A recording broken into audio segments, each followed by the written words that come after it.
안녕하세요. 저는 38기 권지사심 합격자 윤승현입니다. 저는 대학생이고 인도어과를 전공하고 국제통상학과를 이중 전공하고 있습니다. 저는 관세무역 분야 전문가를 목표로 하고 있습니다.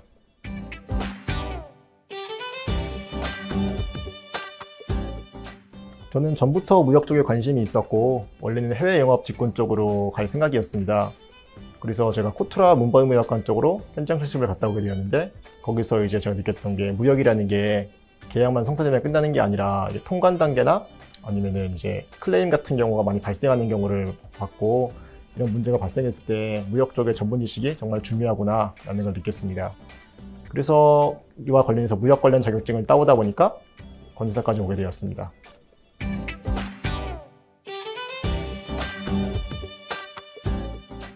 사실 저는 전에도 한번 이 시험을 준비했던 적이 있었는데요.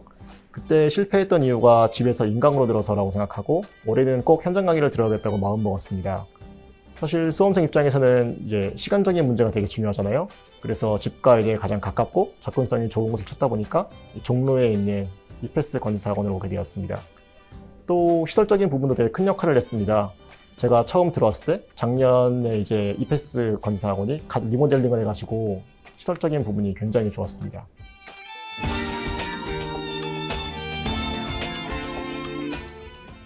우선 현장 강의 분위기가 되게 좋았습니다. 사람이 많지 않다 보니까 저희도 두루두루 친해질 수 있었고, 강사님들도 저희 한 명 한 명한테 되게 신경을 많이 써주셨습니다. 특히 쉬는 시간에 모르는 게 있으면 쉬는 시간까지 쪼개가지고 질문 다 받아주시고, 특히 저희 같은 경우는 안준호 권지사님이 직접 멘토가 되셔가지고 멘토링을 통해서 공부의 가이드라인 제시해 주셨고, 과목별로도 상담도 되게 많이 받을 수 있는 기회가 있었습니다. 또 두 번째로는 모의고사 첨삭을 이제 강사님들이 직접 해주시고, 정말 한 문장 한 문장 틀린 부분과 키워드를 다 짚어주셨습니다. 이 첨삭 퀄리티가 되게 높은데 제 첨삭 답안지를 좀 이렇게 가져와 봤습니다. 이게 관세법 답안지인데요. 이런 부분 보시면은 이제 키워드, 지식재산권 같은 경우는 설정 등록이라는 부분이 꼭 들어가야 되는데 안 들어가가지고 많이 점수가 까였다, 이런 부분을 좀 많이 보여주셨습니다. 그리고 또 여기 같은 경우는 무역 실무인데, 무역 실무는 이렇게 끝나고 부족한 부분이 뭔지 총평 같은 거를 적어주셨습니다. 평가도 이렇게 틀린 부분이 뭔지 첨삭을 해주시고, 마지막에 어디 고쳐야겠다, 뭐 이런 부분은 좋았다, 이런 부분 총평까지 적어주셨습니다. 그래서 처음에 이제 모의고사 접하는 입장에서 어떻게 서술해 나갈지 되게 어려웠는데, 이런 부분을 직접 가이드라인을 잡아주셔가지고 처음에 감을 잡는 데 좀 많이 도움이 되었습니다. 세 번째로는 질의응답을 빨리 받을 수 있던 게 되게 좋았습니다. 현장 강의를 통해서 이제 강사님들과 친분이 생기다 보니까 학원 질의응답 게시판을 통한 질문 외에도 강사님들께 이제 카카오톡을 통해서 실시간으로 답을 받을 수가 있었습니다. 저 같은 경우는 기본 이론 때 공부를 좀 제대로 안 해가지고 모의고사 기간 동안에 이제 회독을 하면서 모르는 부분이 굉장히 많이 생겼습니다. 이때 카톡으로 또 질문을 많이 해서 많이 답변을 받았습니다. 또 이거 제가 질문했던 것도 한번 사진을 찍어서 캡처를 한번 가져와 봤는데요. 이게 질문에 대한 답변 받다 보면은 꼬리 질문이 자꾸 생길 때가 있잖아요. 그럴 때도 이렇게 실시간으로 답변을 해주셔가지고 너무 좋았습니다. 그리고 저 같은 경우는 이제 모의고사 공부하면서 정말 내가 맞게 공부하고 있는 건가, 약간 이런 생각이 좀 많이 들었을 때가 있는데, 이때 또 이런 거 상담받으려고 학원까지 가기는 좀 시간이 부족하단 말이에요. 그때 카카오톡 같은 걸로 이런 식으로 약간 조언도 받을 수 있어가지고 되게 좋았습니다.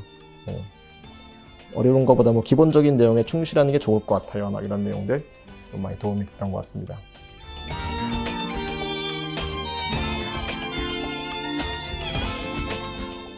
기본이론, 심화이론, 문제풀이까지는 학원 커리큘럼을 그대로 따라갔습니다. 사실 저도 공부했던 거를 돌이켜보면은 모의고사가 메인이었던 것 같고, 이 세 가지 과정은 모의고사를 준비하기 위한 과정이었던 것 같습니다. 저는 그래서 이 기본이론, 심화이론, 문제풀이 하면서 이 각 과정이 끝날 때마다 강사님들께 이제 예를 들어서 뭐 기본이론 때는 얼만큼 준비가 되어 있어야 되나요? 이런 거 물어봐가지고 그거대로 따라가서 준비했던 것 같습니다. 그래서 저 같은 경우는 이제 모의고사 들어가기 전까지 관세법은 단권화가 끝나 있었고요. 그 다음에 관세율표 같은 경우는 주기점이랑 그 호의 용어 2번 정도 돌려봐가지고 어느 정도 암기가 되어 있었습니다. 관세평가 근거집도 이제 11월 달에 완성했고, 그 법령, 법시행령 시행규칙도 어느 정도 이제 암기가 끝나 있었습니다. 모의고사 들어간 다음에는 이제 월, 화, 수, 목, 금을 한 과목씩 공부하고 토요일날 모의고사를 보고 일요일날은 하루 쉬었습니다. 그래서 월, 화, 수, 목, 금마다 관세법, 관세율표, 관세평가, 무역실무, 그리고 마지막 날에는 이제 환특법 대외위원 합쳐가지고 이제 5일 동안 공부를 했습니다. 이 공부는 순서가 일정한 게 아니고 매주마다 바뀌었는데 저 같은 경우는 가장 자신이 없는 과목을 첫날에 하고 가장 잘하는 과목을 마지막 날에 하는 식으로 했습니다. 이렇게 하면은 이제 자신 없는 과목은 어려워가지고 하루 종일 공부해도 못하는 경우가 생기거든요. 그리고 잘하는 과목은 빨리 하니까 하루를 다 안 쓰고도 금방 볼 수 있어가지고 남는 시간에 이제 못한 과목들 이 부분을 보충하는 식으로 공부했습니다. 관세율표 같은 경우는 정말 순수 암기 과목이고 정말 암기할 게 많은 과목이라고 생각합니다. 저 같은 경우도 처음에 이 시험에 2차를 들어오면서 이걸 사람이 다 외울 수 있을까 이렇게 생각했었는데 하면 되더라고요. 이게 저 같은 경우는 영어 단어 외우듯이 조금씩 쪼개가지고 외웠습니다. 하루에 호의 영어 30개, 주규정 5개 이런 식으로 한 2달 정도 하면은 이제 1류부터 97류까지 한번 다 볼 수 있었습니다. 특히 저 같은 경우는 이제 학원이랑 집이랑 거리가 멀어가지고 버스로 이제 오는데 가는데 1시간씩 걸리는데 그 시간을 이용해가지고 외웠던 것 같습니다. 관세율표를 저는 가장 먼저 뗀 과목 중 하나였는데요. 관세율표를 하게 되면은 좋은 점이 이제 여기서 어려운 걸 외웠으니까 나중에 뭐 대외무역법의 뭐 대외무역 관리 규정 이런 부분 가면은 좀 암기할 게 되게 많은데 그런 부분도 이제 내가 관세율표도 외웠는데 이거 못하겠어? 약간 이런 식으로 자신감을 얻어서 암기할 수 있었던 것 같습니다. 평가는 제가 이패스 건지사학원에서 박청환 선생님 수업을 들었습니다. 박청환 선생님이 알려주신 대로 근거집을 만들어서 공부했습니다. 저 같은 경우는 이제 관세평가 협정을 제가 한번 쭉 읽어보고 정말 시험에 들어갈 내용들을 모아서 이제 근거집을 작성했습니다. 하지만 이 근거집만으로는 부족한 게 이제 제가 판단을 틀려버리면은 거기에 아무리 그 틀린 근거를 붙이면은 그건 점수가 어차피 안 되기 때문에 사례 판단도 중요하다고 생각해가지고 박청환 선생님이 문제풀이 과정 때 주신 자료와 그 핵심 사례 자료하고 그다음에 협정에 나와 있는 사례들을 모아서 사례집을 또 만들었습니다. 그리고 당연히 이제 법, 시행령, 시행규칙, 고시가 있는 법령도 외워야 되죠. 그래서 이렇게 근거집, 사례집, 법령집 3개를 이제 암기하면서 계속 돌려봤습니다. 무역실무는 우선 기본서를 전체적으로 회독을 했습니다. 그리고 저 같은 경우는 시험이 다가올수록 핵심적이고 약간 중요한 내용에 집중을 했습니다.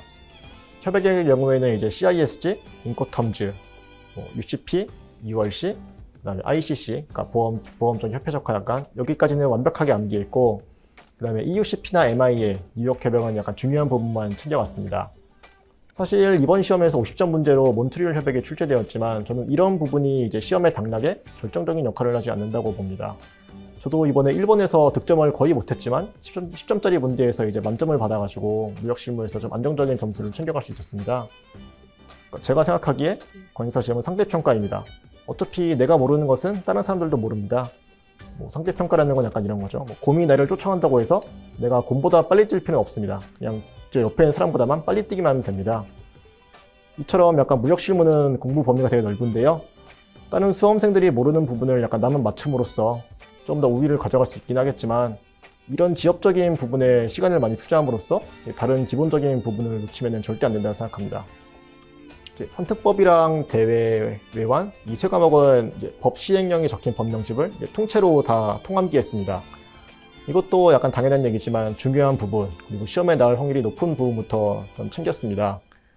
그래서 환특법 시행 규칙이나 아니면 대외외환 관리 규정 이것도 저도 어느 정도 챙겨가고 중요하다고 생각하겠지만 약간 법 시행령을 완벽하게 외워갔던 게 좀 이번 시험에 도움이 많이 되었습니다. 사실 실제로 봐도 이제 법 시행령 부분이 더 중요도가 높고 더 나을 확률이 훨씬 높습니다. 기출 분석해보면은 이제 법 시행령 위주로 계속 출제가 되고 있고 특히 최근 5년간 기출 문제에서 보면은 이제 규정을 묻는 문제는 19년도 대외무역법 딱 한 문제밖에 없었습니다. 그래서 약간 이 3개의 법은 법 시행령 부분을 우선적으로 완벽하게 챙겨가고 남는 시간에 이제 규정을 챙기시는 게 좋을 것 같습니다.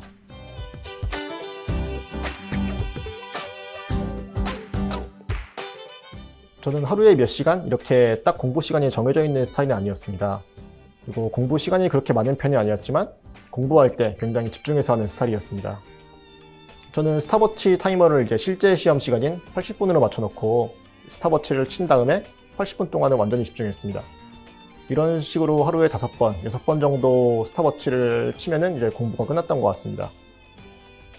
그래서 사실 저 같은 경우는 이제 그 사이사이에 쉬는 시간이 되게 길었는데, 그 쉬는 시간에도 이제 완전히 공부를 하지 않는 스타일은 아니었습니다. 쉬는 시간에 이제 주로 스터디 카페 뒤쪽에 있는 공원을 산책하면서 그러니까 머릿속으로 배웠던 내용들을 복기하는 그런 시간을 가졌습니다.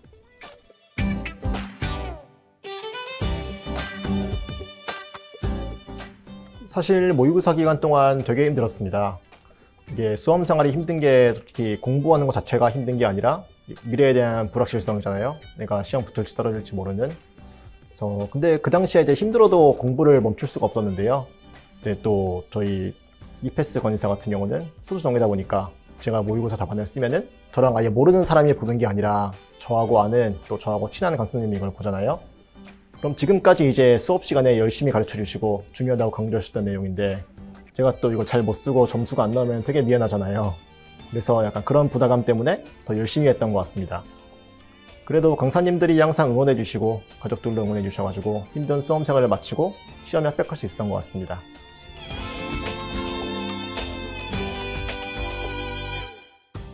네, 저는 모의고사 기간부터 이제 시험 당일 루틴에 맞춰가지고 생활했습니다.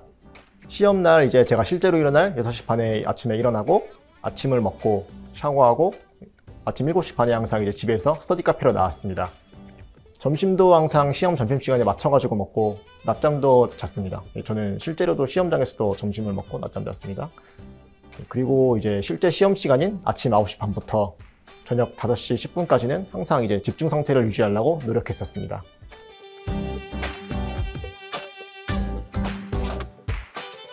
사실 공부 방법적인 측면에서는 저도 약간 저만의 노하우라고 할 만한 부분은 없습니다. 저는 정말 기본서 위주로 회독을 많이 한 편입니다. 근데 가끔 어떤 분은 이제 회독이라고 하면은 이제 같은 내용을 계속 반복해서 읽는다고 생각하시는 분이 있더라고요. 저도 처음에 약간 그렇게 생각했고, 사실 그 공부라는 거는 자기 반성 과정이고 자기가 모르는 부분이 뭔지 계속 체크하면서 그 빈 부분을 채워나가서 자기 자신을 조금 더 완벽하게 만드는 과정이라고 생각합니다. 그래서 회독 같은 경우도 단순히 같은 내용을 눈으로만 반복해서 읽는 게 아니라 계속해서 내가 아는 부분과 모르는 부분을 체크하고 아는 부분은 빠르게 넘어가고 모르는 부분을 이제 다시 암기하는 식으로 해야 합니다. 예를 들어서 이제 암기식을 옆에 적어놓고 암기식만 보고도 그 내용이 떠오른다면은 굳이 시간 낭비할 필요 없이 다음으로 넘어가도 되겠죠? 저는 이런 식으로 이제 아는 부분을 늘려나가다 보면은 회독 시간은 점점 줄어들고 빨라지면서 또 정확성도 함께 높아지게 됩니다. 이게 정말 당연한 이야기처럼 들리시겠지만 이걸 진짜 내가 들어서 아는 거하고 내가 몸으로 깨닫는 거는 또 다르다고 생각합니다. 저도 모의고사에서 많이 깨져보고 이걸 직접 깨달은 다음부터 성적이 좀 많이 올랐던 것 같습니다. 저는 이제 이패스 권위사에서 현장 강의 들으면서 특히 박청환 선생님께 여러 가지 수험생활 팁을 많이 들었습니다. 그 중에 기억에 남는 거를 좀 소개해드리자면은 첫 번째로 영양제나 포도당 캔디 같이 몸에 좋은 거는 무조건 다 챙겨 드세요. 스포츠에서 도핑은 반칙이지만 여기서는 그런 거 없습니다. 그냥 다 챙겨 드시면 됩니다. 두 번째로는 이거 손목 건강 주의하셔야 됩니다. 사실 모의고사 보시게 되면은 이제 16페이지 정도를 한 과목당 4과목씩 쓰게 되는데 이게 맨정신으로는 솔직히 못 쓸 양입니다. 그리고 손목에도 부담이 되게 많이 갑니다. 특히 저같이 약간 손목에 이렇게 여리여리하신 분들은 손목 보호대 한번 하는 거 꼭 고려해 보시고 유튜브에서 지필법 한번 검색해 보세요. 펜을 올바르게 잡는 방법도 손목 건강에 되게 중요합니다. 또 모의고사가 이제 곧 다가오는데 아직 펜 선택 못하신 분들은 이패스 권위사 유튜브에 보면 박청환 선생님이 올리신 펜 선택 팁이 있어요, 영상이. 이거 한번 보시면 도움 많이 되실 것 같습니다. 세 번째로 저는 시험 볼 때 긴장을 좀 많이 하는 스타일이었습니다. 이때 팁이 있다면은 껌을 씹거나 사탕을 먹으면 긴장이 좀 풀린다고 합니다. 사람도 동물이라서 약간 본능적으로 뭔가를 먹고 있으면은 자기가 안전하다 느낀다고 합니다. 이걸 이용해 가지고 껌 같은 거를 시험 중간에 씹으면서 약간 긴장을 완화할 수 있는 것 같습니다. 저도 실제로 시험장에서 이렇게 하면서 긴장 많이 풀었습니다.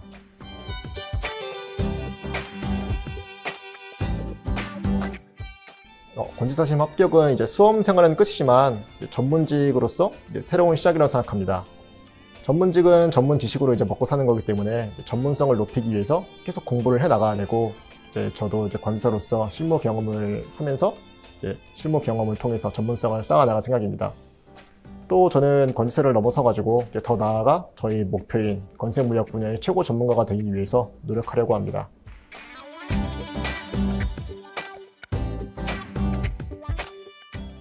저도 공부를 해왔고 그동안 기출문제를 많이 봐왔고 특히 저 같은 경우는 이제 20년하고 21년도에 시험을 봤잖아요. 근데 보면 이제 문제 유형이 굉장히 많이 바뀌었습니다.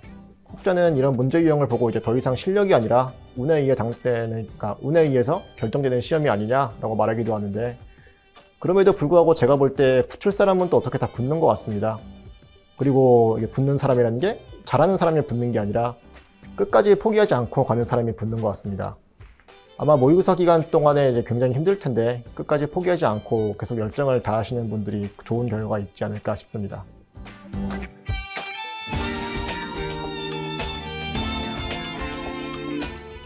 수험 생활은 오래 달리기인 것 같습니다.